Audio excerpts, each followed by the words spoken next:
गर्मियों में अगर आपको वाकई ठंडी क्रीमी और रेस्टोरेंट जैसा फलूदा पीना है तो आज की वीडियो आपके लिए है। अस्सलाम वालेकुम। आज हम बनाने लगे हैं कसूरी फलूदा, वो भी बिल्कुल ओरिजिनल और ऑथेंटिक रेसिपी के साथ। और साथ ही मैं आपको बताऊंगा कि इसी बेस से आप मुख्तलिफ तरीकों से रबड़ी फलूदा कैसे बना सकते हैं। तो वीडियो को आखिर तक ज़रूर देखें ताकि आपका फलूदा खास बन सके। तो सबसे पहले मैंने यहाँ पर 1.5 लीटर फुल फैट कच्चा दूध लिया है। आप भी कोशिश करें कि फुल फैट दूध इस्तेमाल करें। फुल फैट दूध हमारे फलूदे को सुपर क्रीमी बनाएगा। अब मैं अपने दूध को अच्छे तरीके से पकाऊंगा और साथ साथ चम्मच भी चलाता रहूंगा ताकि दूध नीचे ना लगे। जब दूध अच्छे से बॉयल होगा तो आप देखेंगे कि ऊपर अच्छे से मलाई आना शुरू हो जाएगी। और हम क्या करेंगे कि इस मलाई को हटाएंगे नहीं, बल्कि दोबारा इस दूध में मिक्स कर देंगे। अब यहाँ आता है खास राज। मेरे पास 1.5 लीटर दूध है। मैं इसको इतना पकाऊंगा कि ये गाढ़ा होकर तकरीबन 1 लीटर के करीब रह जाएगा। इस तरीके से दूध ना सिर्फ गाढ़ा होगा बल्कि कुदरती तौर पर रिच, क्रीमी और फुल ऑफ फ्लेवर बन जाएगा। यही राज है असल कसूरी फलूदे का।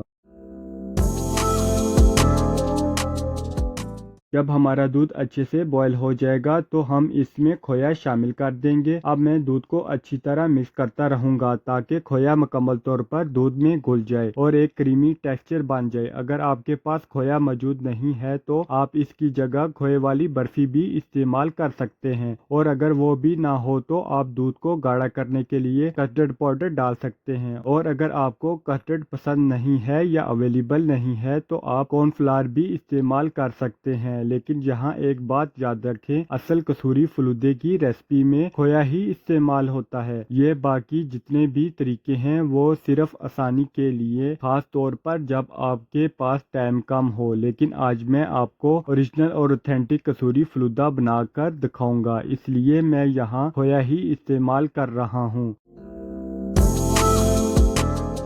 अभी मैं इसमें 2 चम्मच कंडेंस मिल्क शामिल कर दूंगा ताकि इसका टेस्ट और भी मज़ेदार हो जाए। अगर आपके पास कंडेंस मिल्क मौजूद नहीं है तो आप इसे स्किप भी कर सकते हैं। और अगर आप कंडेंस मिल्क घर पर बनाना चाहते हैं तो मेरे चैनल पर इसकी रेसिपी मौजूद है। अब मैं इसमें 1 कप चीनी शामिल कर दूंगा और इसे मज़ीद पकाऊंगा ताकि ये मज़ीद और गाढ़ा हो जाए।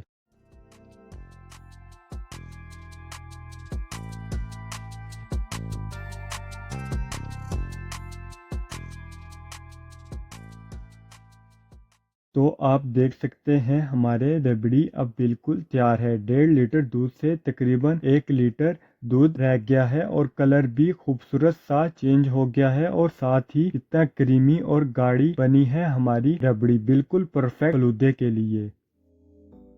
अब हम अपने फलूदे की सवैयाँ तैयार करेंगे। सबसे पहले हम एक फ्राई पैन लेंगे और इसमें तकरीबन 1 कप कॉर्नफ्लावर शामिल कर देंगे। आप अपनी क्वांटिटी के हिसाब से कम या ज़्यादा कर सकते हैं। अब हम इसमें पानी डालकर इसे अच्छी तरह मिक्स कर लेंगे। यहाँ एक अहम बात, अभी ऑफ है और पैन बिल्कुल ठंडा है। आप इसको ठंडे में ही मिक्स करें ताकि इसमें गुठलियाँ ना बने। जब ये अच्छी तरह मिक्स हो जाए तो फिर चूल्हा ऑन करेंगे और हल्की आंच पर इसे पकाएंगे। साथ साथ चम्मच भी चलाते रहेंगे ताकि ये गाढ़ा सा मिक्सचर तैयार हो जाए। हमारा मिक्सचर बिल्कुल तैयार हो चुका है।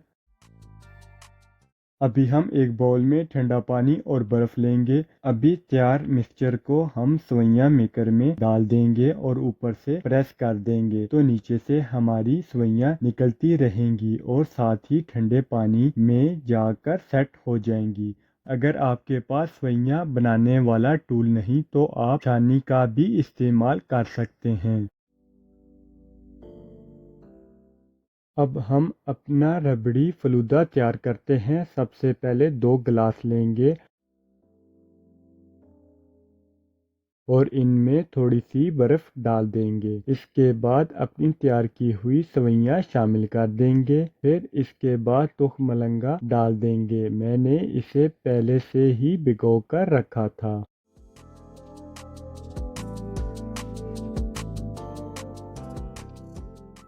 अब इसमें अपना रबड़ी दूध डाल देंगे और हल्का सा मिक्स कर लेंगे ताकि सब चीज़ें अच्छी तरह मिक्स हो जाएं। आखिर में हम दोबारा सवैयाँ डाल देंगे ताकि ज़बरदस्त आए। आप अपनी मर्जी के मुताबिक इसमें ड्राई फ्रूट भी शामिल कर सकते हैं। फिलहाल मेरे पास टाइम कम है तो मैं इसमें बाद में शामिल कर लूँगा।